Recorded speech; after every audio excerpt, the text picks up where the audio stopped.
옛날에 한 청년이 임금님을 찾아가서 인생의 성공 비결을 가르쳐 달라고 간청을 합니다.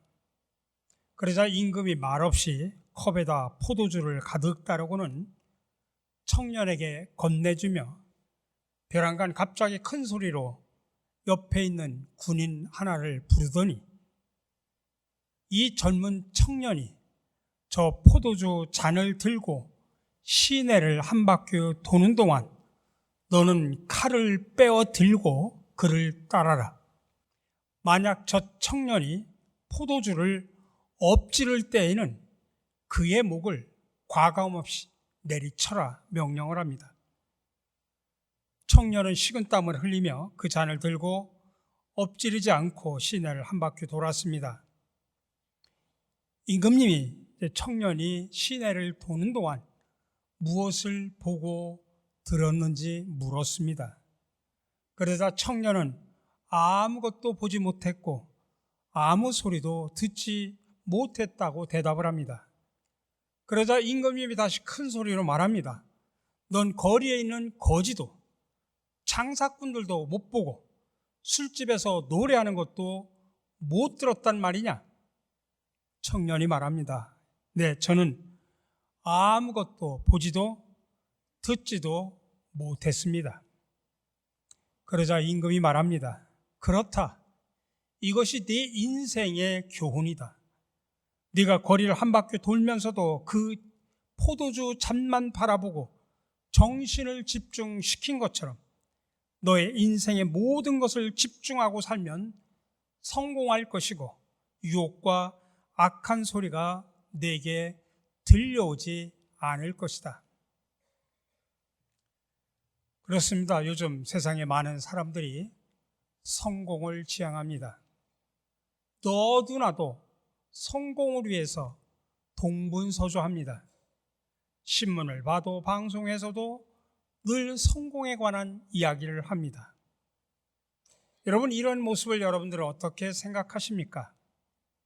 우리가 성공 자체를 나쁘다고 말할 수 없죠. 근데 문제는 분명한 목적 없이 맹목적으로 성공을 추구하는 것입니다. 그런 경우를 가리켜서 우리가 성공지상주의라고 표현합니다. 성공 자체는 나쁘지 않지만 성공지상주의는 위험합니다. 자칫 스트레스만 받다가 인생이 불행해질 수 있습니다. 아니, 혹시 성공한다고 할지라도 그 후에 허무해질 수도 있습니다. 성경에 등장하는 인물 중에 그 대표적인 인물이 바로 솔로몬입니다. 그는 다윗의 뒤를 이어서 이스라엘의 왕이 됩니다. 처음에는 하나님 앞에 겸손히 기도하면서 출발합니다. 근데 안타깝게도 점점 갈수록 세속에 빠져들게 됩니다. 부귀 영화 권세를 넘치도록 얻었지만 끊임없이 더 추구합니다. 그야말로 성공주의자가 된 것입니다. 그러면서 자기도 모르게 점점 갈수록 하나님에게서 멀어져 갑니다. 그렇게 세월이 흐른 후에 그는 인생을 회고하면서 토로합니다. 전도서 1장 2절입니다. 전도자가 이르되 헛되고 헛되며 헛되고 헛되니 모든 것이 헛되도다. 전도서 전체가 이런 흐름입니다. 그러다가 마지막 결론을 이렇게 내립니다. 너는 청년의 때에 너의 창조주를 기억하라. 청년의 때에 너의 창조주를 기억하라. 여기서 말하는 청년이라고 하는 것은 우리가 육체적으로 말하는 20, 30대를 가리키는 것이 아닙니다. 우리 인생이 후회하기 전에 하루라도 빨리 하나님을 기억하고 하나님의 가치를 추구하라는 말입니다. 구체적으로 전서 12장 13절에서 권면합니다. 일의 결국을 다 들었으니 하나님을 경외하고 그의 명령들을 지킬지어다. 이것이 모든 사람의 본분이니라. 다시 말하면 하나님의 뜻대로 살라는 이야기입니다. 세상에서 커지고 많아지고 높아지는 게 대수가 아니라 하나님의 뜻대로 살아가는 것이 가장 중요하다는 이야기입니다. 그러니까 성경에서 말하는 성공의 기준은 하나님의 뜻대로 살았느냐, 살지 못했느냐입니다. 그래서 미국의 트루엣 목사는 이런 말을 남겼습니다. 하나님의 뜻을 실행하는 것이 최고의 성공이다. 항상 성경에서는 성경적인 인물로 제시하는 기준이 바로 이겁니다. 오늘 우리가 에스더 본문을 읽었습니다마는 이 본문에 나오는 에스더는 그런 기준으로 볼 때 진짜 성공을 거둔 인물입니다. 그게 바로 성경적인 성공입니다. 이런 성공을 추구하는 인생에게는 부작용이 없습니다. 반드시 행복한 인생을 살아갈 수 있습니다. 더 나아가 영원히 빛나는 영광스러운 인생으로 살아갈 수 있습니다.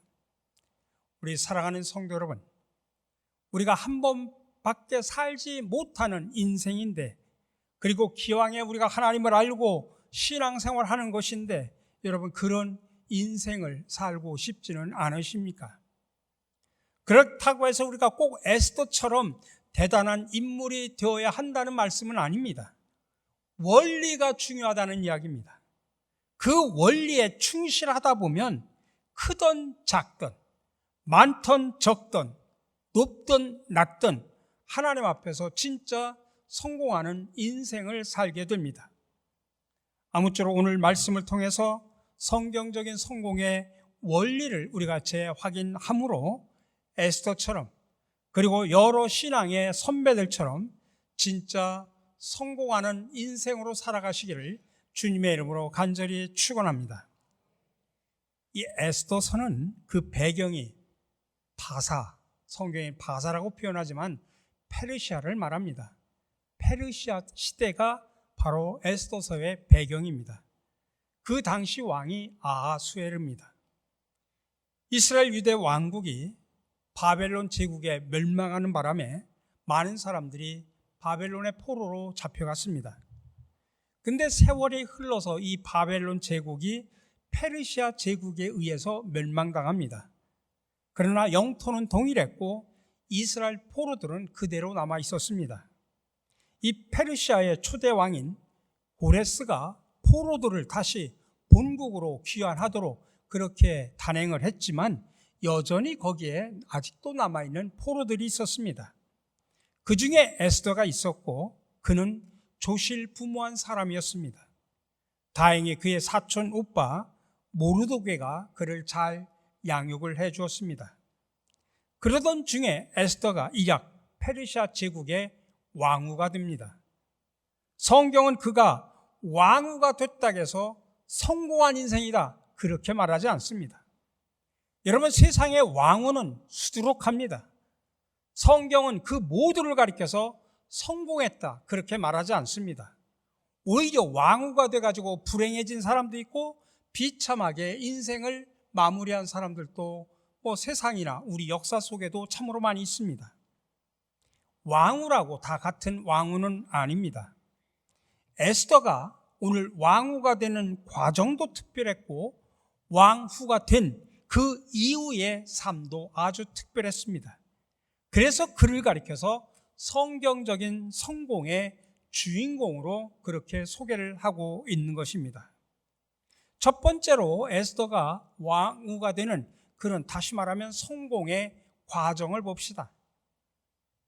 종교개혁가들은 오직 하나님의 은혜, 솔라 그라티아라는 말을 사용을 했습니다. 그 성공의 과정을 보면 하나님의 은혜로 되었다는 이야기입니다. 객관적으로 보면 에스더는 포로 출신이라 왕후가 된다고 하는 것은 불가능한 상황이었습니다. 그런데 어느 날 나라에서 왕후 후보감을 뽑는다는 소식이 들려왔고 당연히 왕후는 귀족 중에서 나와야 됐지만 특수한 상황이 벌어집니다. 직전 왕후 와스티가 폐위당하고 새로운 왕후를 선택하는데 아무 조건도 따지지 않고 최고의 미인을 뽑습니다. 이게 바로 하나님의 은혜, 하나님의 섭리 가운데 일어난 일입니다. 그런 특별한 상황이 아니었더라면 언감생심, 포로 출신인 에스더가 어떻게 페르시아 제국의 왕후가 될 수 있었습니까? 요즘 말로 표현하면 미인 선발 대회를 통해서 왕후를 결정한 겁니다. 그러니까 에스더는 미스 페르시아에 당선이 된 거죠. 이약 스타가 됩니다. 근데 흥미로운 것은 에스더의 이름의 뜻이 별 또는 스타라는 사실입니다. 결국 에스더는 그의 이름대로 된 셈입니다. 그래서 그의 과정이 우리들에게 모델이 되고 격려가 됩니다. 이건 정말 놀라운 일이 아닐 수가 없습니다. 예나 지금이나 많은 사람들 중에 선발되려고 하면 외부적인 조건이 필수적입니다.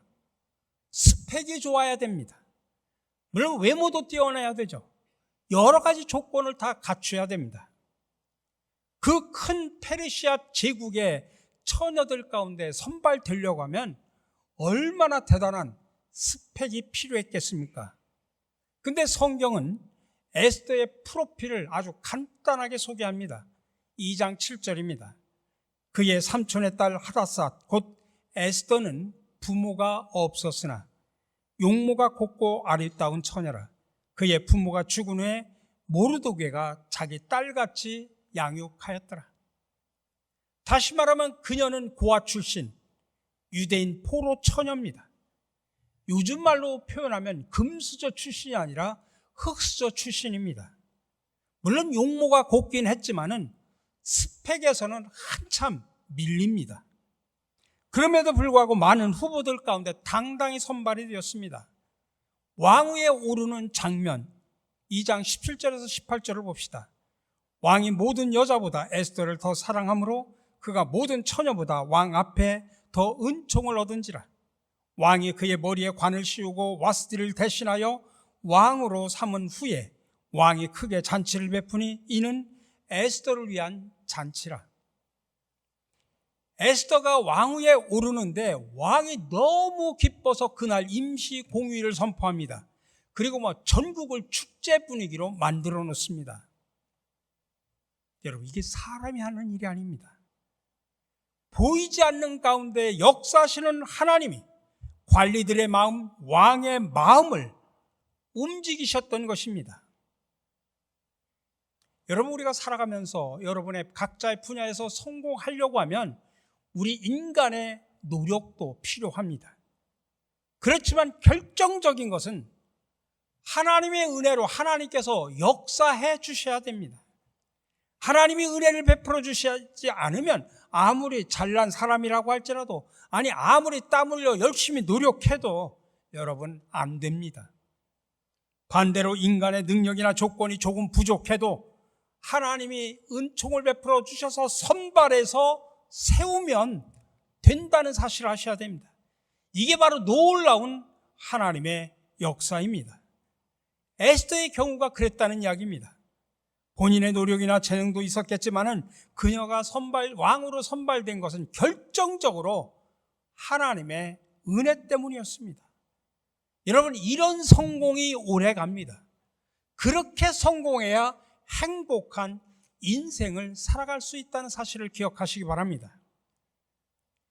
그런데 두 번째로 성경적 성공의 또 다른 면은 목적성입니다. 흔히 많은 사람들은 자기 자신의 유익과 영달을 위해서 성공을 추구합니다. 얼핏 보면 당연한 것 같은데 전혀 그렇지 않습니다. 우리 모든 인간은 기본적으로 다 피조물입니다. 근데 그 피조물의 존재의 목적이 뭐냐면 하나님께 영광을 돌리는 것입니다. 믿음으로 구원받은 저와 여러분들은 이런 사실을 정확하게 아셔야 됩니다. 그래서 인생의 목적을 오직 하나님께 영광을 돌리는 것, 바로 여기에다가 초점을 맞추며 살아가야 됩니다. 그럴 때 내 인생이 가치가 있고 내 삶이 의미가 있는 것입니다. 그래서 우리 인생의 외적인 조건이나 소유 이런 것이 바로 가치의 척도가 아니라 크던 작던 많던 적던 높던 낮든 하나님의 영광으로 사용되는 게 가치의 척도라는 사실을 기억하시기 바랍니다. 누가복음 12장을 보면 어리석은 부자 이야기가 나오죠. 그는 농경시대의 대농이었습니다. 근데 마침 그의 농사가 잘 돼서 추수할 곡식이 너무 많아가지고 고민을 합니다. 국리 끝에 창고를 증축했고 곡식을 잔뜩 저장합니다. 얼마나 좋은지 혼자 독백을 합니다. 이제 노후에는 먹고 마시고 즐기자. 근데 하나님이 뭐라고 말씀하십니까? 누가복음 12장 20절입니다. 하나님은 이르시되 어리석은 자여 오늘 밤에 내 영혼을 도로 찾으리니 그러면 네 준비한 것이 누구의 것이 되겠느냐? 아무니 죽음으로 모든 게 아무 의미 없이 사라지는데 그게 무슨 성공이냐 그 말입니다. 여러분 오늘 본문의 상황이 어떻습니까? 사촌오빠 모르드게가 왕궁 수위로 근무를 하고 있었습니다. 그때 당시에 총리인 하만이 그 바로 거기를 들락날락합니다. 그런데 이 하만은 늘 교만해서 많은 사람들로부터 절받기를 좋아합니다. 근데 유독 모르드게만 절하지 않습니다. 왜 그러냐면 유대인들은 하나님 외에 사람들에게 절하지 않기 때문입니다. 이것을 괘씸하게 여긴 하만이 모르드게가 늘 눈에 가시처럼 보입니다. 근데 그를 가만히 알아보니 그가 유대인입니다. 그래서 안 되겠구나. 모르드게뿐만 아니라 유대인 전체를 학살하려고 하는 흉계를 꾸밉니다. 그래서 그는 왕에게 뇌물을 먹여서 속이고 유대인 학살 법령을 만들고 학살 날짜까지 잡아놓습니다. 그러다 유대인들은 난리가 났습니다. 그때 모르드게와 유대인들은 금식하고 통곡하며 하나님 앞에 기도합니다. 근데 왕궁에서 왕으로 살고 있던 에스더는 이 상황을 전혀 모르고 있었습니다.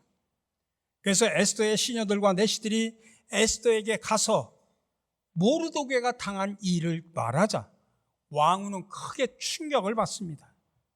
그래서 에스더가 바로 모르드게에게 새로운 옷을 보내면서 그 굵은 베옷을 벗어버리고 평상 이 새 옷으로 갈아입기를 권합니다.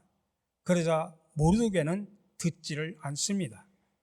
아니 모르드게 입장에 보면 얼마나 한심스러운 일인지 다시 전가를 보냅니다. 그리고 자초지종을 이야기하면서 바로 에스더 왕후가 나서줄 것을 간절히 요청을 합니다. 그러나 에스더는 난색을 표명합니다.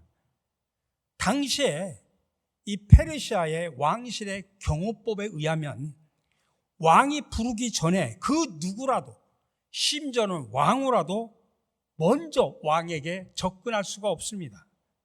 접근할 때 경호대가 그 사람을 죽여도 할 말이 없었습니다. 근데 지금 왕후인 에스더를 부르지 않은 지가 이미 한 달이 지났습니다. 왕의 심기가 불편했는지 모르겠습니다만은 근데 그런 상황에서 왕후가 불쑥 나타났다가는 잘못하면 죽임을 당할 수도 있고 왕위를 폐위당할 수도 있습니다. 그래서 그런 사정을 나는 이런 사정 때문에 도저히 할 수가 없다고 통보를 하니까 모르드게가 그 소식을 듣고 분노를 합니다. 그리고 다시 전가를 보냅니다. 그게 4장 13절에서 14절입니다. 모르드게가 그를 시켜 에스더에게 화답하되 너는 왕궁에 있으니 모든 유다인 중에 홀로 목숨을 건지리라 생각하지 말라. 이때 네가 만일 잠잠하여 말이 없으면 유다인은 다른 데로 말미암아 노임과 구원을 얻으려니와 너와 내 아버지 집은 멸망하리라.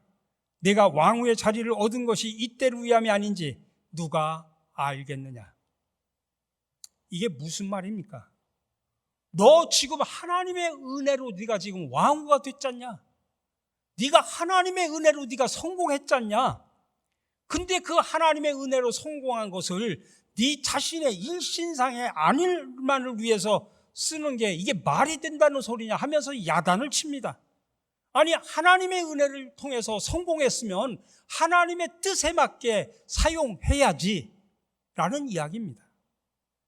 근데 만일 네가 이것을 거절하면 하나님은 다른 방법을 통해서라도 유대민족을 구원할 것이다. 그러나 너와 네 가문은 멸망할 것이다. 정말 뼈아픈 지적을 합니다. 그 말을 들은 에스더는 정신이 번쩍 납니다. 근데 이제 왕에게 나갈 때, 부르지 않아도 왕에게 나갈 때 왕이 또 마음이 바뀌어가지고 왕이 좋게 여기면 금으로 만든 귀를 내밉니다. 그러면 목숨을 살려줄 수 있는 제도가 있습니다. 그런 것도 있는데 왜 너는 미리 포기를 하느냐, 그런 이야기입니다. 결국 에스더는 자책하면서 회개하는 마음으로 모르드게에게 다시 전가를 보냅니다. 그게 16절의 말씀입니다. 당신은 가서 수산에 있는 유대인을 다 모으고 나를 위하여 금식하되 밤낮 3일을 먹지도 말고 마시지도 마소서. 나도 나의 시녀와 더불어 이렇게 금식한 후에 규례를 어기고 왕 앞에 나아가리니 죽으면 죽으리이다. 에스더는 이렇게 굳은 마음을 갖고 죽을 각오를 하고 이제 선포하고 왕 앞으로 나갑니다. 자, 그러자 어떻게 됩니까? 하나님이 함께 하십니다. 하나님이 함께 해주시니까 왕이 예외적으로 금으로 귤을 만들어서 줍니다. 에스더가 너무 사랑스러워 보였기 때문입니다. 이 또한 하나님의 은혜가 거기에 작용한 것입니다. 그래서 그녀의 소원을 묻습니다. 네 소원을 말하면 내가 다 들어주마.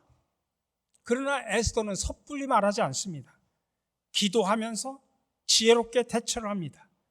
결국 왕은 총리 하만의 흉계를 다 알게 됩니다. 결국 역전의 역사가 일어납니다. 모르드게를 처형하려고 세우는 그 장대에다가 총리 하만을 매달아가지고 처형시켜버립니다. 모르드게는 또 동시에 바로 거기에 총리가 되고 에스더는 더욱더 존귀한 존재가 됩니다. 그리고 왕은 그날을 국경일로 정합니다.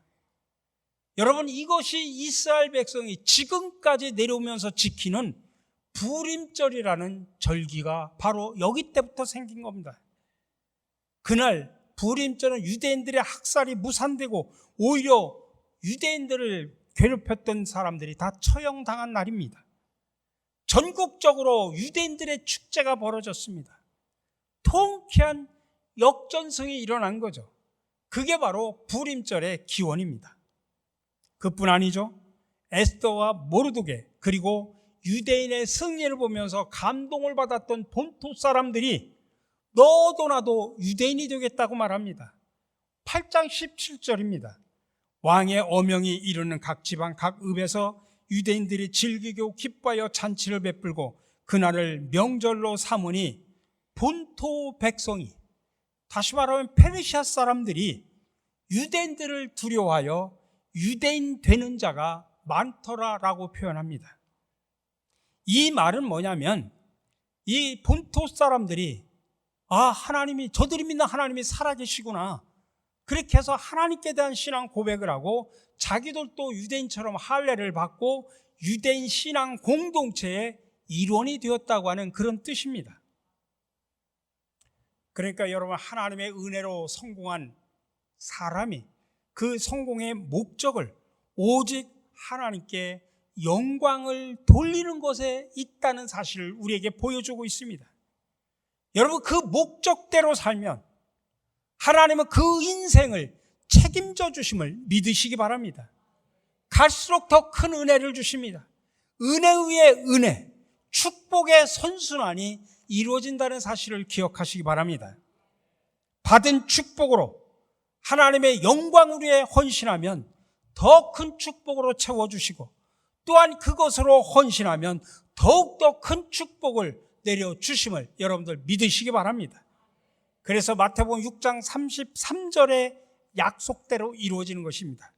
그런즉 너희는 먼저 그의 나라와 그의 의를 구하라. 그리하면 이 모든 것을 너희에게 더하시리라. 우리 사랑하는 성도 여러분, 성경적인 성공이 진짜 성공입니다.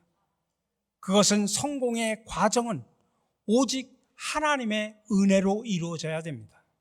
그리고 성공의 목적은 오직 하나님께 영광을 돌리는 것이어야 합니다.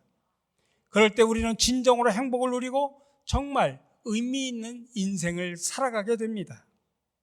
오늘 에스더는 그 이름대로 지상의 스타가 됐지만 동시에 천국의 스타가 되었습니다. 아무쪼록 부디 바라기는 저와 여러분 모두가 이 성경적인 성공을 추구하며 살아가면서 또 동시에 우리 자손들에게도 성경적인 성공을 전수해 주는 저와 여러분들이 되시기를 주님의 이름으로 간절히 축원합니다.